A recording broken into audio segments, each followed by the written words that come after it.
everyone, and welcome to Lal Nutrition. My name is Michelle Lal and I'm a holistic nutritionist, and today is part 2 of a video series that I started last week answering a reader question. And the question was basically what are some immune boosters for parents and kiddies, as you know, this is sort of the time of the year everyone's getting sick.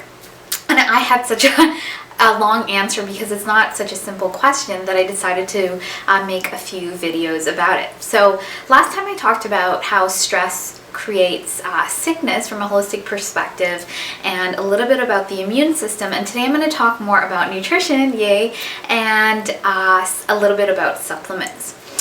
So nutritionally, I'm going to start with the basics. So how we can boost our immunity is really to eat really well and hydrate really well. So I'm going to start first with saying making sure you're drinking enough water. So 2 to 3 liters.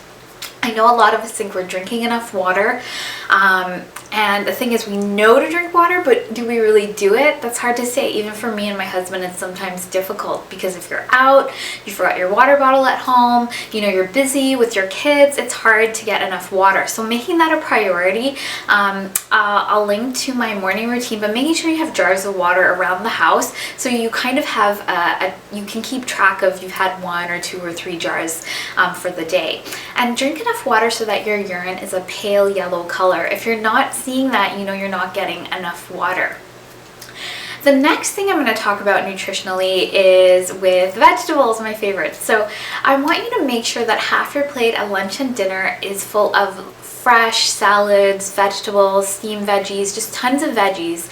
And if you can get them in at breakfast, perfect. You know, I've talked about this green smoothie I have, or even if you have fruit, as long as you're getting lots of fruits and veggies, you're going to get tons of antioxidants, and it's really nutrient dense. You're going to get a lot of nutrition for, you know, sort of a small amount.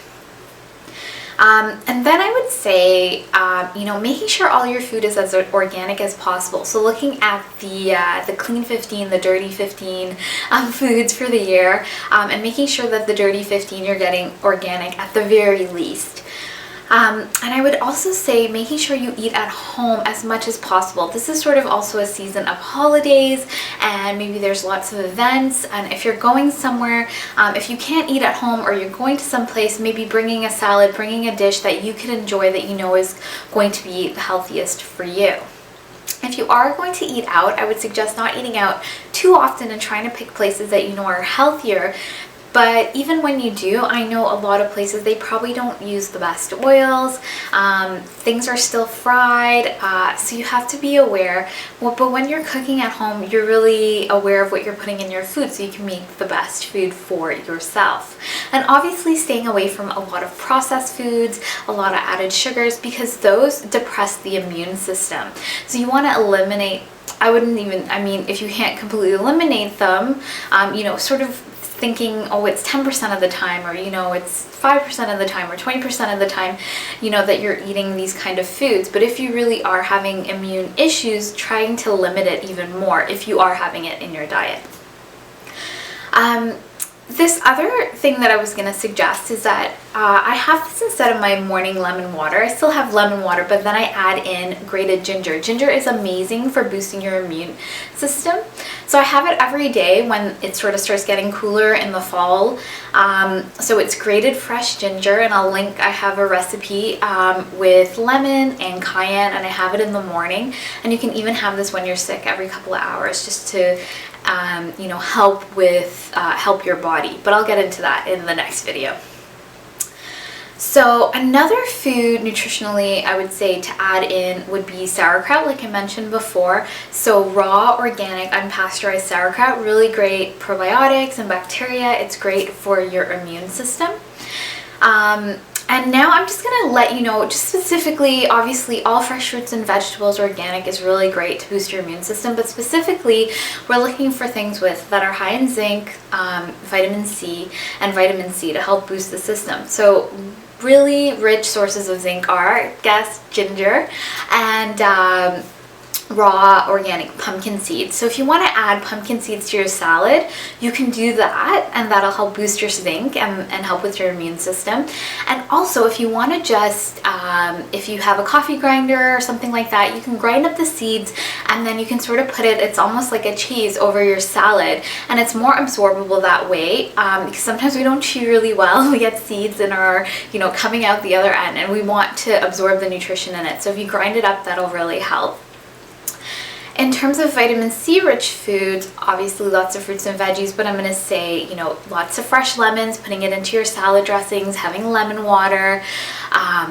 Even red cabbage is higher in vitamin C than oranges, so even including citrus fruits, but vitamin C in red cabbage is even higher. So just making sure you're getting a variety of fresh fruits and vegetables again for the vitamin C, but we can look at lemon and red cabbage, and even if you're getting sauerkraut, so when it's fermented, cabbage will you'll get more vitamin C in it.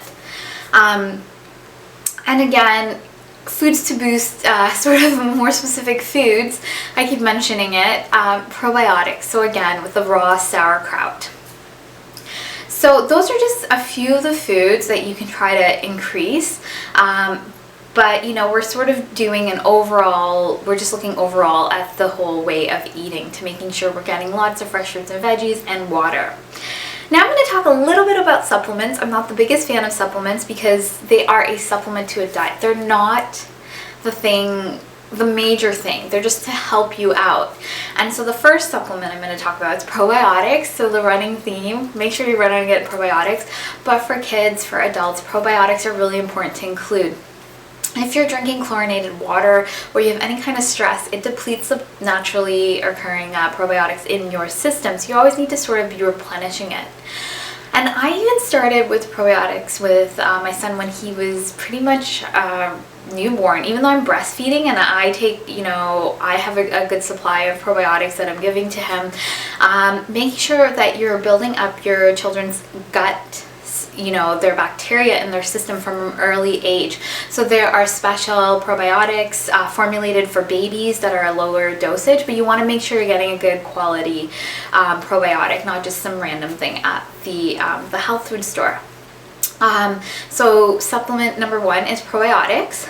The next supplement I'm going to say is vitamin D, because in Canada, and if you're living in places where there's winter, you won't be getting enough vitamin D through the sun in the winter months or the cooler months. And also, if you have darker skin, it's harder to synthesize vitamin D from the sunlight because you actually block out a lot of the sun's rays because of your pigmentation. So looking at where you are on the spectrum in terms of your skin. So lighter people will actually get more vitamin D from direct sunlight than darker skin tones. And the next sort of supplement, it's not really a supplement, it's really an herb, and you can use it, just having this tea 3 times a day or whatnot, is Tulsi tea, and I've talked about it before, and it's an adaptogenic herb, and that basically means that it helps your body when it's in stress mode just to maintain itself and not to burn out. And so you can add that in. Stinging nettle tea is also another great one. And if you feel like if you think that by changing your diet and changing all these things, you're still feeling tired and burnt out, you may have deeper adrenal exhaustion in your body, and you might need to see a naturopath or a nutritionist to go into sort of a deeper protocol to help build up your adrenal health. But these, just adding in these supplements, Tulsi tea, and just taking care of the stress in your body will really help to mitigate that. So those are my tips for today in terms of nutrition and a little bit about supplements. And in the next video, I'm going to talk about lifestyle and what you can do when you're actually sick from a holistic perspective. So thank you for stopping by Lol Nutrition, and I will talk to you soon. Bye.